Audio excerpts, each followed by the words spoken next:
Tuhan tidak perlu dibela. Tanpa dibela, Tuhan tetaplah Tuhan.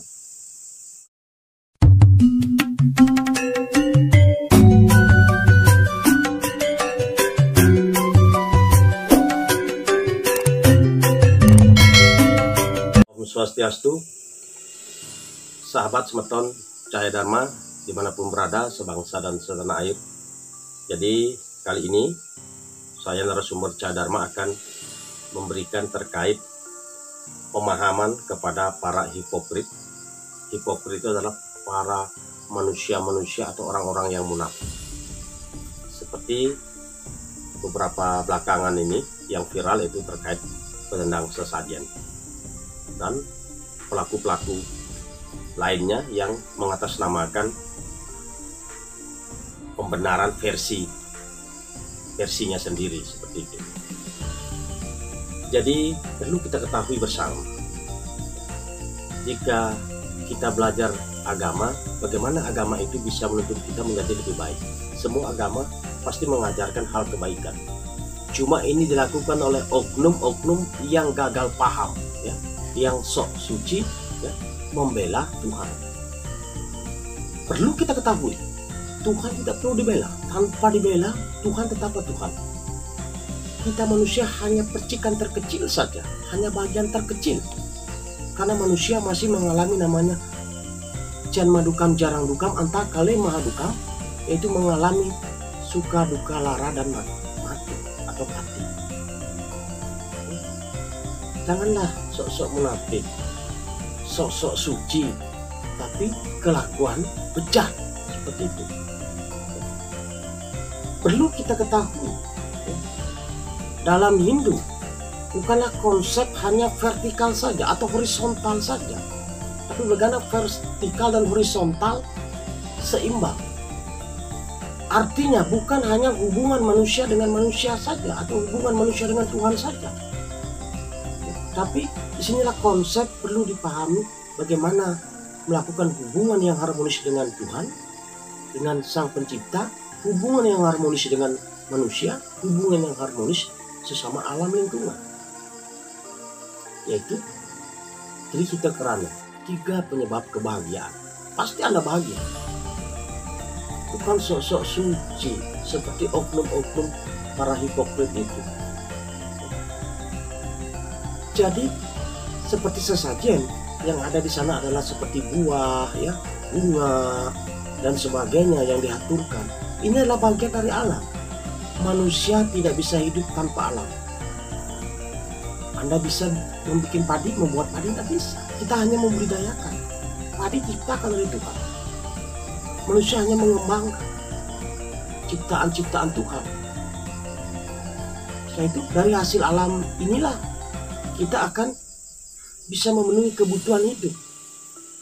Maka dari itu sebelum kita memakan dari hasil-hasil alam ini, ya, yang notabene adalah sumber dari Tuhan itu sendiri, maka patutlah kita persembahkan dulu kepada yang punya, yaitu Tuhan, melalui manifestasi beliau seperti para dewa, ya, dan sebagainya. Makanya adalah ritual, ada acara agama. Jadi setiap agama pasti mempunyai ritualnya masing-masing, tapi masih saja ada oknum-oknum hipokrit yang melakukan tindakan sok suci. Jadi saya pesan kepada para hipokrit, belajarlah yang benar, jangan sok merasa benar, ya, kelakuan Anda.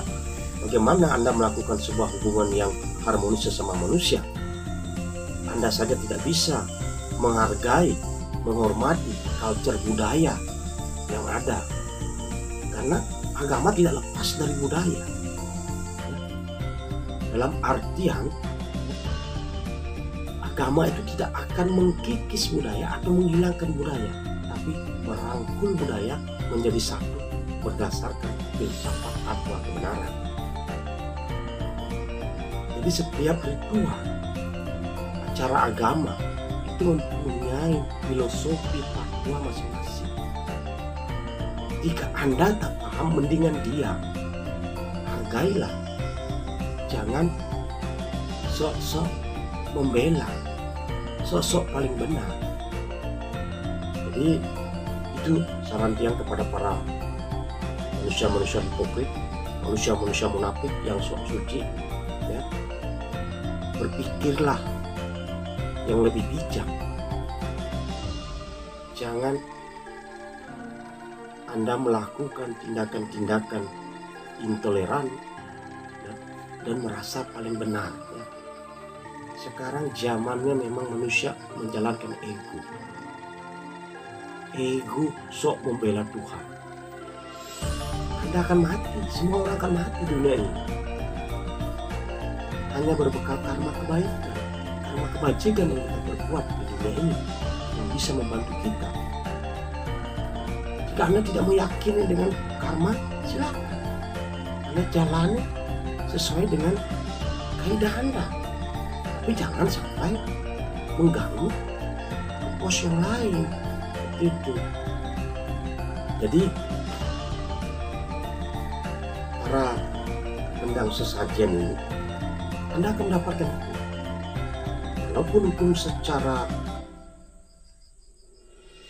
yang nyata, ya, tidak Anda dapat misalkan, tapi hukum karma akan mengikuti Anda. Karena ritual itu bersifat sakral. Sakral artinya disucikan, dikeramatkan.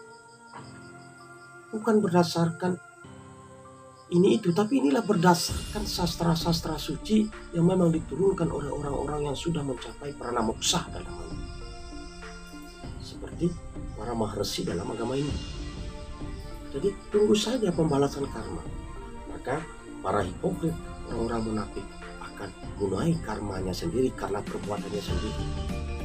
Apalagi pelaku rendang sesajen. Ini sudah banyak terjadi. Karena karma itu bukan sekarang Anda lakukan, besok Anda bisa jadi nanti berikutnya Anda akan mendapatkan itu. Ingat, ya, seperti itu. Jadi marilah kita dimanapun berada, sahabat, selalu melakukan karma kebajikan. Karena pada dasarnya karma kebajikannya yang akan menjadi bekal kita, yang akan menentukan cikal bakal kelahiran kita berikutnya. Jadi salam waras dan tinggalkan para hipokrit, dan selalu pada jalur Sanatana Dharma, dan salam toleransi beragama. Semoga pesan singkat ini bermanfaat bagi sahabat dimanapun berada, terkhusus yang menonton para hipokrit. Semoga pikirannya terbuka, supaya bisa berpikir jernih, bukan melakukan tindakan-tindakan yang sok-sok suci dan sok-sok benar itu. Sahabat dimanapun berada, semoga bermanfaat, dan saya akhiri dengan ucapan Pramu Santi. Om Santi, Santi, Santi.